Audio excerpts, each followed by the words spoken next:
আসসালামু আলাইকুম। অনেক দিন পরে আজকের ভিডিওতে আপনাদেরকে স্বাগতম। আজ আমি এসেছি মাহফিলে। চলুন মাহফিল থেকে কী খেলাম আপনাদেরকে ঘুরে দেখাই। মাহফিলে গিয়ে প্রথম খেলাম আমি ঠান্ডা লেবুর শরবত।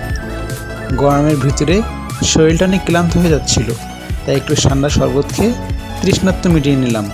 তারপরে দেখুন ঝাল কাটছে কীভাবে ঝালমুড়িওয়ালা, সেখান থেকে খেলাম ঝালমুড়ি। ঝালমুড়িটা অনেক সুন্দর হয়েছিল।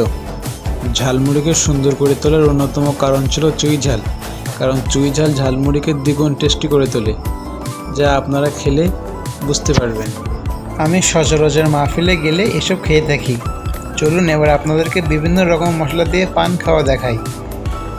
আমি বললাম, আঙ্কেল আমাকে একটা পান দিবেন, মশলা বেশি করে দিবেন। তো আঙ্কেল মশলা বেশি করে দিয়ে আমার জন্য সুন্দর একটা পান বানালেন, এবং আমি বললাম একটু জর্দা দিয়েন না যেন। তো আমি আঙ্কেলের কাছ থেকে পান নিয়ে পান খেলাম এবং বললাম, আঙ্কেল আমাকে আরও 2টা প্যাকিং করে দেন। তো আঙ্কেল আরও 2টা প্যাকিং করে দিল। তো আজকে আমার ভিডিও এই পর্যন্তই। আসসালামু আলাইকুম।